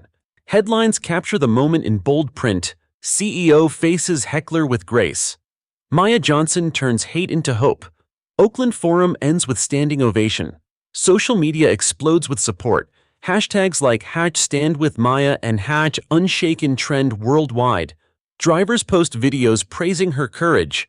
Riders share stories of how she's improved their safety. For many, Maya has transcended her role. She's no longer just the CEO of a company. She's a symbol of resilience against prejudice. Back at headquarters, the boardroom hums with energy. For once, there are no skeptical glances, no whispers of doubt. Every director leans forward, eyes bright as Jordan presents the numbers. Driver satisfaction is up 10% this quarter. Rider trust scores are at their highest in 3 years. And after the Oakland Forum, app downloads spiked across California. The silver-haired director who once questioned her leans back, smiling reluctantly. I'll admit it, when we approved her appointment, I wasn't sure she could weather the storm. But now, she's rewriting the playbook. Maya sits quietly at the table, listening, but her thoughts drift. Victories feel fleeting. For every headline that praises her, she knows Rick is somewhere, nursing his humiliation, planning what comes next. And she's right. In a dim motel room across the bay, Rick paces furiously. His belongings are scattered in chaos. Clothes, empty food wrappers, the broken bullhorn. He replays the footage of his removal, the way the crowd drowned him out, the way Maya's calm dismantled him. They cheer her like she's some saint, he snarls. But saints fall. They always fall. He pulls out a notebook, scribbling furiously. His next move has to be bigger, louder. He needs something she can't spin into a victory. The pen digs so hard into the paper it tears through the page. Meanwhile, Maya takes a quiet evening for herself. She returns to her apartment, kicks off her heels, and sits by the window overlooking the city lights. For the first time in weeks, she allows herself to exhale. Denise calls, her voice warm through the phone. You were brilliant, Maya. I watched every second. The way you stood there, calm, unshaken, you've changed the narrative. Maya smiles faintly. It didn't feel brilliant. It felt like survival. Sometimes survival is brilliance, Denise replies gently. And you're not just surviving, you're leading. People believe in you, Maya. Don't forget that. Maya lets the words wash over her. She wants to believe them, but she also knows the fight isn't over. Leadership is never a single victory. It's 1,000 battles fought day after day. The next morning, Carter briefs her in her office. His tone is clipped, professional, but the tension beneath it is clear. We've confirmed Rick slipped custody after Oakland. Local police processed him, but he posted bail within hours. He's gone underground again. Maya exhales slowly, her eyes narrowing. So he's still out there. Yes, and more unstable than ever. Public humiliation can push men like him to extremes. We're increasing security at your home and office. Maya nods. Do what you must. But Carter, don't let this consume the mission. If we start living only to react to him, he wins. Carter studies her, then nods reluctantly. Understood. Later that week, Maya hosts another driver roundtable in Los Angeles. The atmosphere is electric. Drivers thanking her, reporters chronicling her every move. Yet beneath the celebration, security eyes linger, scanning for threats. At one point, a driver in the back raises his voice. Maya, why risk so much? Why face the danger? You could run this company from behind closed doors. Maya looks at him, her voice firm. Because leadership doesn't live behind walls. If I hide, I tell the world fear is stronger than progress, and I refuse to give fear that power. The crowd applauds. Cameras flash. Another soundbite spreads online, feeding her image as unbreakable. But across the city, Rick watches from a dingy cafe, the TV above the counter showing her words. The applause fills the room, drowning out the noise of clinking dishes. His face twists in fury. "She's turning herself into a saint," he mutters. "But saints burn too, and I'll be the fire." He scribbles another note in his notebook, this one underlined 3 times. Direct strike. That night, Maya dreams of Oakland. The flash of the bullhorn, the heat of the crowd, the moment she stood taller instead of shrinking. But in the dream, Rick doesn't falter. In the dream, the crowd doesn't cheer. Instead, silence falls, and his accusations stick. She wakes in a sweat, her chest heaving. For a moment, she feels small, vulnerable, like the world could still collapse under the weight of his obsession. Then she rises, steadies her breath, and whispers to herself, "He will not break me." The streets of San Francisco shimmer under the glow of late-night street lamps, rain pooling in uneven asphalt. In a cheap motel room on the edge of the city, Rick sits cross-legged on the floor, his notebook open, pages scattered around him like fragments of a broken mind. The words scrawled across them are erratic. Fraud, liar, justice, strike. This time, he isn't planning graffiti or shouting in a forum. He's planning something bigger, something he calls the direct strike. He mutters to himself, rocking slightly. They cheer for her now. They clap like she's untouchable. But when the stage collapses, when the lights go out, they'll see the truth. On the floor in front of him lies a crude blueprint, drawn on motel stationery. It shows the layout of an auditorium, circles around entrances and exits, arrows pointing toward the stage. At the bottom, a note in bold strokes, "Disrupt at scale." The next morning, Carter briefs Maya in her office. The blinds are drawn, the air thick with tension. "We intercepted chatter online," he explains, sliding a tablet across her desk. "Anonymous forums, encrypted channels, Rick's name keeps popping up. He's hinting at another public disruption, this time with something more coordinated." Maya scans the messages. Her stomach knots as she reads phrases like "collapse her stage" and "make them fear." Jordan, seated beside her, leans forward. "Are we sure it's him? Could be trolls trying to piggyback on the attention." Carter shakes his head. "We trace the language patterns. It's him, and he's escalating." Maya exhales slowly, folding her hands. "Then we'll be ready. We don't cancel events. We strengthen security." Carter studies her carefully. "Maya, I know you want to project strength, but he's dangerous and he's unpredictable. We can't underestimate him." Her gaze hardens. "I'm not underestimating him. I'm refusing to let him dictate how I lead. If I cancel now, I tell every driver and rider that fear wins, and that's a message I'll never send." That evening, Maya attends a dinner with community leaders in Los Angeles. The venue is modest but packed with energy, tables filled with activists, pastors, drivers, and small business owners. The conversations buzz with excitement about her reforms. As Maya speaks at the podium, cameras roll. Her words are strong, full of conviction. "When we face hate, we answer with justice. When we're pushed down, we rise taller. That's not just leadership, it's survival. And together we will survive and thrive." Applause shakes the room, but just outside, in the shadows of the parking lot, a figure watches from behind the wheel of a beat-up sedan. Rick grips the steering wheel so tightly his knuckles blanch. Through the windshield, he sees the flash of cameras, the adoring faces, the halo of respect around her. It eats at him like acid. "She thinks she's invincible," he hisses, "but I'll remind them she's flesh and blood." And flesh breaks. Meanwhile, Carter's team works overtime. At a warehouse repurposed into a command center, agents pore over surveillance footage, cross-reference travel data, and monitor online forums. Rick is a ghost, but ghosts leave traces. One young analyst finds a clue, a receipt for smoke canisters purchased under a fake name, but with Rick's old debit card number accidentally linked. Carter leans over her shoulder, eyes narrowing. "He's planning a spectacle, a scare. He wants panic." The analyst nods grimly. "And he's targeting the San Diego Innovation Expo. That's Maya's next keynote." Carter slams his fist lightly against the table. "Then we lock it down. Every entrance, every bag, every shadow." 2 days later, Maya arrives at the convention center in San Diego.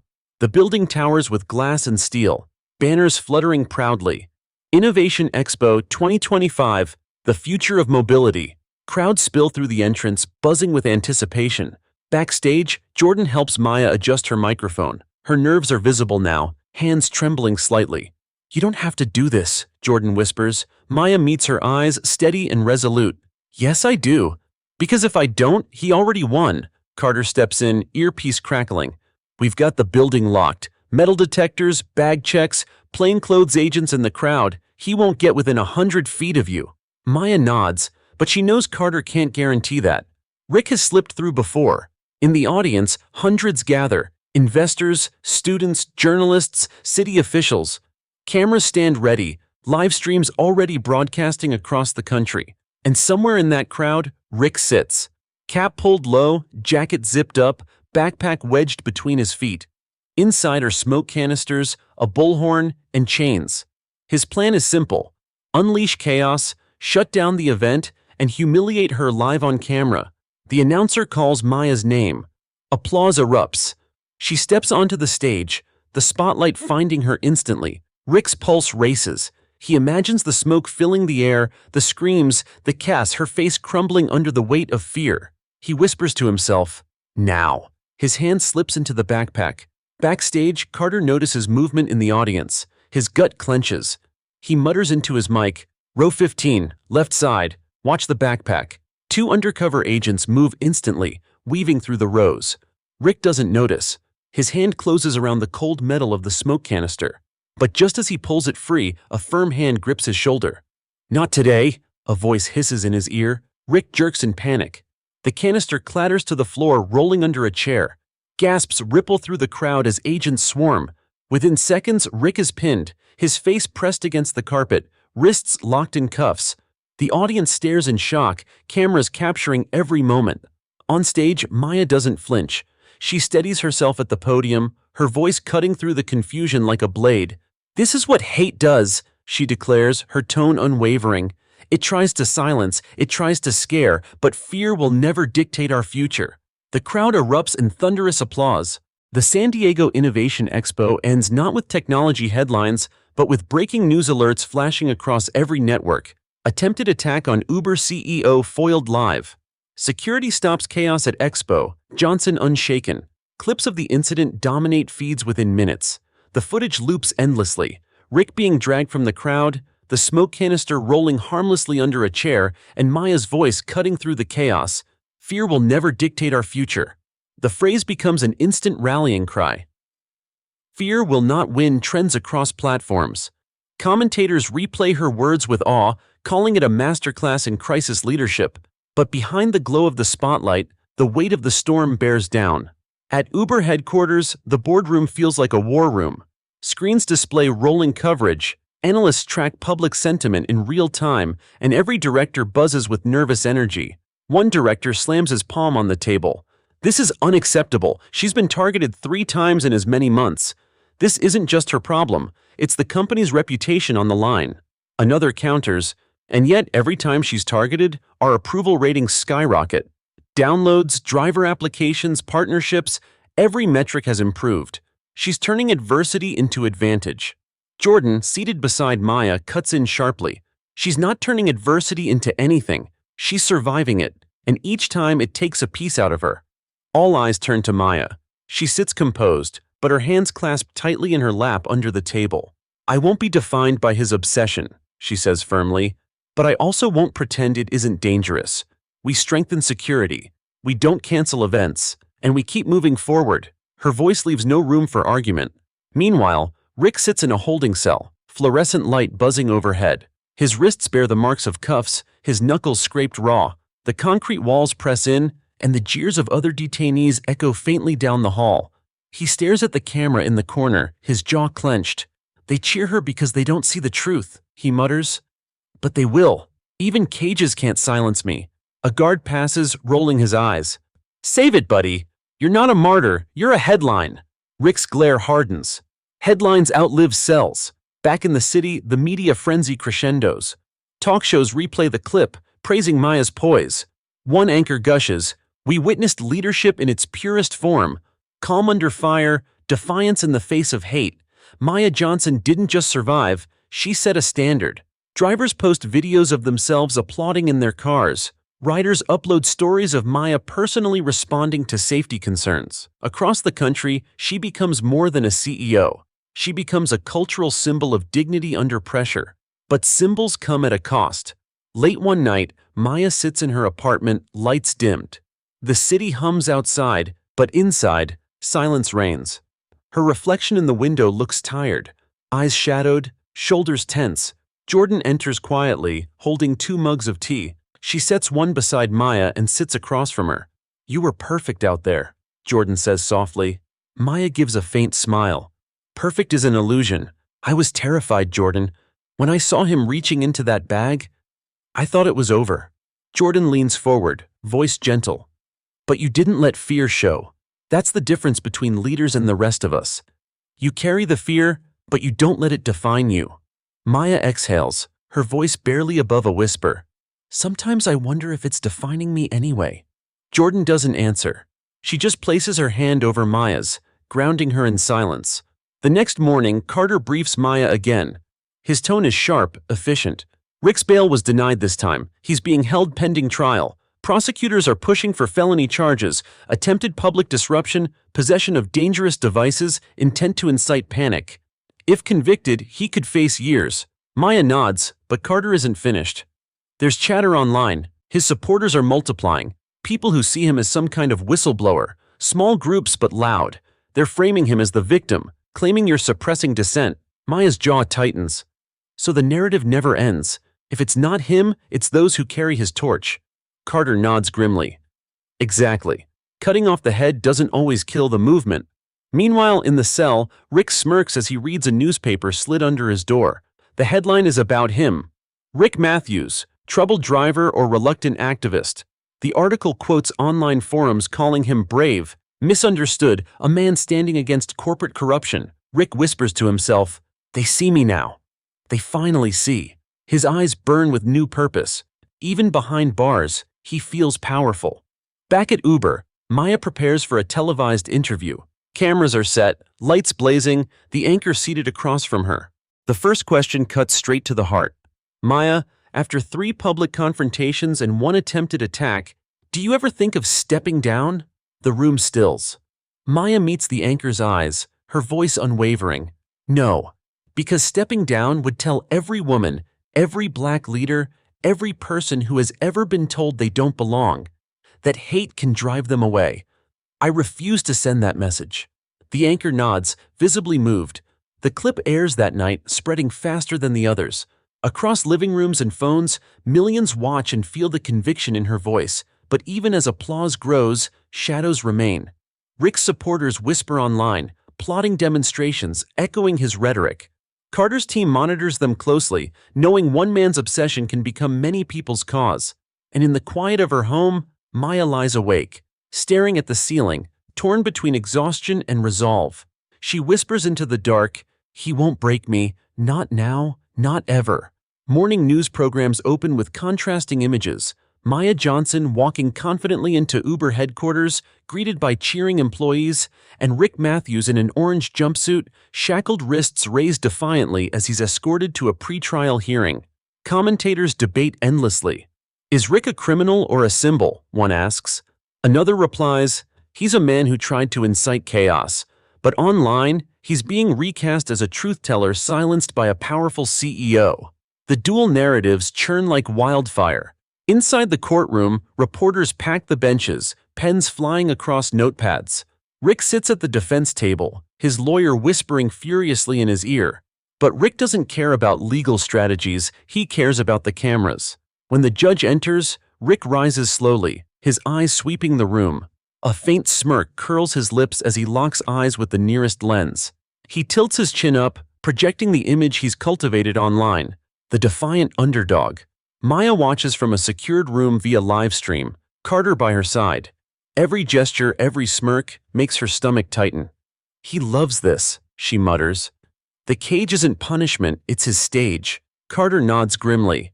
"That's why we counter it, not with silence but with truth." Outside, groups of protesters line the sidewalks. Some hold signs reading "Free Rick" and "Expose Uber Lies." Others hold banners of support for Maya with slogans like "Fear will not win" and "We stand with Maya." The two crowds clash in chants, their voices echoing off the courthouse walls. Police stand in rigid lines, keeping the peace, but tension simmers like a spark ready to ignite. Reporters thrive in the chaos, cameras sweeping over the dueling groups. Every shout, every sign becomes fuel for the media machine. Meanwhile, Maya meets with her communications team. Screens display live feeds of protests, clips of Rick's smirk, hashtags trending worldwide. One advisor warns, he's gaining traction with fringe groups. If we don't control the narrative, his martyr image could overshadow your progress. Maya leans forward, her tone sharp. We don't fight lies with silence, we fight them with truth. Schedule a town hall, not polished, not scripted, just me, unfiltered, facing questions head on. Jordan glances at her nervously. That's risky, Maya. He's got sympathizers everywhere. Maya meets her gaze. Then let them ask. Let them see who I am, not the caricature he paints. That night, Rickstead supporters flood online forums. They share doctored clips, twisting Maya's words, painting her as corporate tyranny wrapped in diversity slogans. Rick's voice message, smuggled out through a sympathetic guard, circulates widely. They can chain me, but they can't chain the truth. Maya silences dissent because she fears it. I am the voice they can't erase. His followers amplify it, chanting his words at protests, posting them across social media. But at the same time, drivers counter with their own stories, videos of safer conditions, better pay, increased transparency. Riders share moments where they felt protected because of Maya's reforms. Two narratives colliding violently in the public square. Maya's town hall arrives 3 nights later. The venue is simple, a community gymnasium in San Francisco. Rows of folding chairs fill quickly with drivers, riders, students, activists, and yes, Rick's supporters too. Carter's team lines the walls, eyes sharp. Jordan hovers near the stage, tension etched across her face. When Maya steps up to the microphone, the room hushes. She looks out at the crowd, her voice steady but raw. I know some of you came here tonight to support me, and some of you came here to challenge me. That's what makes this conversation real. Hands rise immediately. Some questions are sharp, even hostile. A man shouts, "What about Rick? Why should we believe you over him?" Maya doesn't flinch. Because belief isn't about slogans, it's about evidence. Rick tried to sow fear in a room full of families. He wasn't silenced, he was stopped from endangering others. And you don't have to take my word for it. Watch the footage, judge for yourself. The room buzzes, half nodding, half bristling, but her calm, steady delivery cuts through. Another question comes. Are you afraid? After everything? Maya pauses, then answers honestly. Yes, I'm afraid, every day. But courage isn't the absence of fear, it's the choice to keep moving despite it, and that's what I'll keep doing. With or without applause. The crowd breaks into applause anyway. Even some skeptics soften, their questions tempered by the weight of her honesty. Back in his cell, Rick watches clips from the town hall. The applause, the nods, the way Maya turned every attack into connection. His jaw tightens, teeth grinding. She's stealing the air, he mutters. But I'll find a way to breathe. I'll find a way to drown her out. He slams his fist against the wall, the sound echoing through the concrete like a warning. For Maya, the night ends with exhaustion, but also resolve. As she steps out of the gym, the cool night air greets her. Reporters swarm, cameras flashing, questions firing. She raises her hand, her voice cutting above the chaos. Fear will not win, she repeats, the words steady as steel. And in that moment, she isn't just a CEO. She's a voice, a beacon, a reminder that even in the face of hatred, resolve can outshine rage. The calendar flips closer to Rick Matthews' trial date, and with each passing day, the tension in the city grows thicker. San Francisco's streets fill with demonstrations, two groups at war with words. On one side, protesters hold signs praising Maya. Leadership over fear, we stand with Maya. On the other, Rickstead supporters chant, "Free Rick," and wave placards claiming truth silenced. Cable news networks thrive on the conflict, running split-screen coverage. Maya entering boardrooms in sharp suits, Rick appearing in court in chains but with a smirk. The anchors dissect every frame, every gesture, every word. Inside Uber headquarters, Maya convenes her leadership team. The walls buzz with energy, screens projecting metrics, tweets, news clips, yet the atmosphere is heavy, weighted by the reality of what's ahead. Jordan starts the meeting. Rick's defense team is painting him as a whistleblower. They're framing the Expo incident as a political protest, not an attempted attack. It's gaining traction in fringe media. One director slams his notebook shut. Unbelievable! He carried smoke canisters into a packed hall. That's not protest, that's terrorism. Carter leans forward, his voice calm but clipped. The jury will see through it. Our focus isn't his spin. It's ensuring Maya stays safe until this is over. Maya shakes her head. No. Our focus is ensuring the truth is heard. Safety matters, but so does the narrative. If his story takes root, it'll poison everything we've built. Her tone silences the room. For a moment, the weight of leadership sits squarely on her shoulders, but her back remains straight, her voice unwavering. Meanwhile, in his cell, Rick feeds on the chaos outside. Letters pour in daily from supporters, scribbled notes praising his courage, cash stuffed into envelopes to help fund his defense. His lawyer reads them aloud, and Rick's smirk grows. They're waking up, Rick says, pacing the narrow space. They see me for who I am, a fighter. And when I take that stand in court, I'll speak, and the world will finally hear. His lawyer frowns. Careful, Rick. If you go off script, you'll bury us. Rick leans in, eyes burning. Or I'll bury her. As the trial nears, threats against Maya escalate. Carter's team intercepts messages online, calls to disrupt court proceedings, plans to swarm the courthouse steps. Federal marshals step in, coordinating with local police to build barricades, set perimeters, and tighten security around Maya, but she refuses to cower. On the eve of the trial, she delivers a speech at a university auditorium, streamed live to thousands. She doesn't mention Rick by name, but her meaning is clear. Every generation faces voices that try to drown out progress. They come cloaked in fear, in anger, in lies. But progress is not so easily silenced. It rises even in the darkest corners. And tonight, I promise you, progress will rise again. The students erupt in applause. Social media lights up with clips, her words spreading like wildfire. The morning of the trial dawns gray and heavy with mist. Outside the courthouse, barricades line the sidewalks. Protesters gather early, their chants rising with the sun. Justice for Maya! Battles against Free Rick. Reporters swarm, microphones extended, cameras rolling. The courthouse becomes a stage, the trial more than a legal battle. It's a cultural reckoning. Inside, Maya sits in a private room, Carter at her side. She watches the coverage on a muted screen, her hands folded tightly in her lap. For all her speeches, for all her resolve, a knot of anxiety coils in her stomach. Jordan enters quietly, placing a hand on her shoulder. You don't have to watch. Maya shakes her head. Yes, I do, because this isn't just about him. It's about everyone watching. If I turn away now, I let fear win. In the courtroom, Rick is led to the defense table.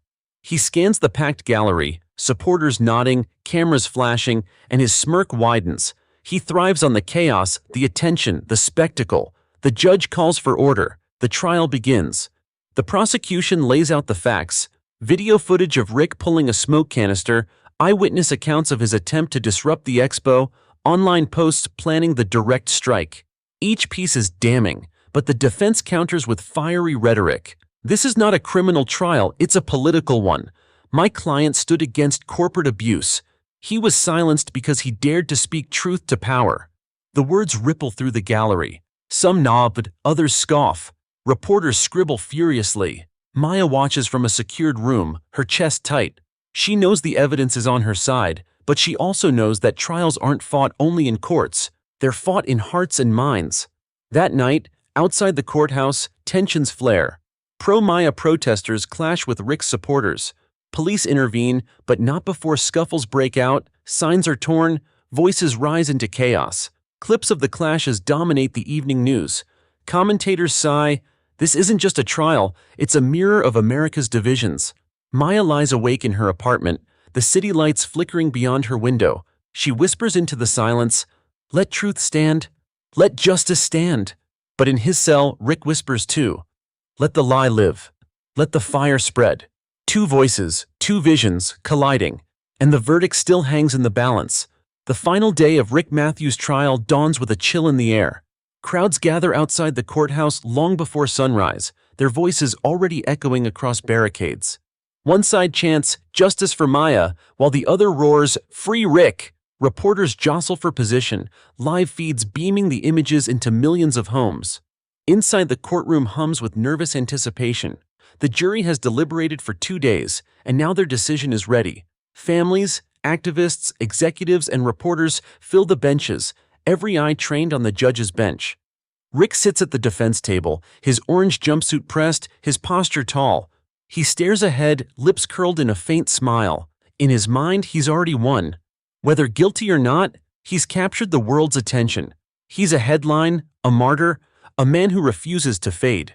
In a secured room nearby, Maya watches on a live feed, Carter and Jordan flanking her. Her hands are clasped tightly, knuckles white.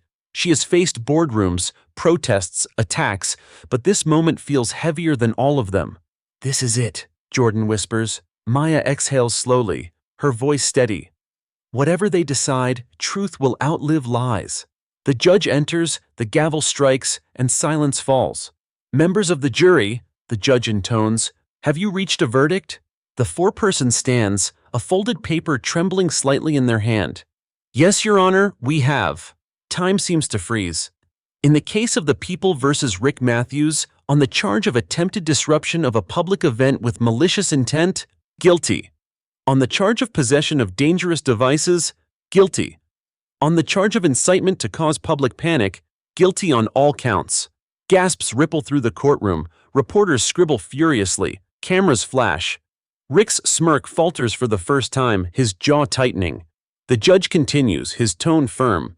"Rick Matthews, you are hereby sentenced to 12 years in federal prison." The gavel strikes again, sealing his fate. Chaos erupts instantly. Rick's supporters in the gallery shout in outrage, some pounding fists against the wooden benches. Bailiffs rush to restore order. Outside, protests swell, chants rising into a storm. Rick is dragged to his feet, shackles clinking. His smirk returns, though weaker now, more desperate than defiant. He shouts as guards escort him out. "This isn't the end, you'll all see, she can't silence the truth." But his voice is drowned by the clamor of the crowd, swallowed by the sound of justice closing in. In her secured room, Maya hears the verdict and feels a wave of relief wash through her. Tears sting her eyes, but she doesn't let them fall. Carter nods solemnly. "It's over." Maya shakes her head gently. No, his sentence is over. But the hate behind him, that fight never ends. That's why we keep leading. Jordan squeezes her hand. "And you're the one who showed them how." Hours later, Maya steps outside the courthouse into a sea of cameras and flashing lights. Reporters shout questions, microphones thrust forward. "Ms. Johnson."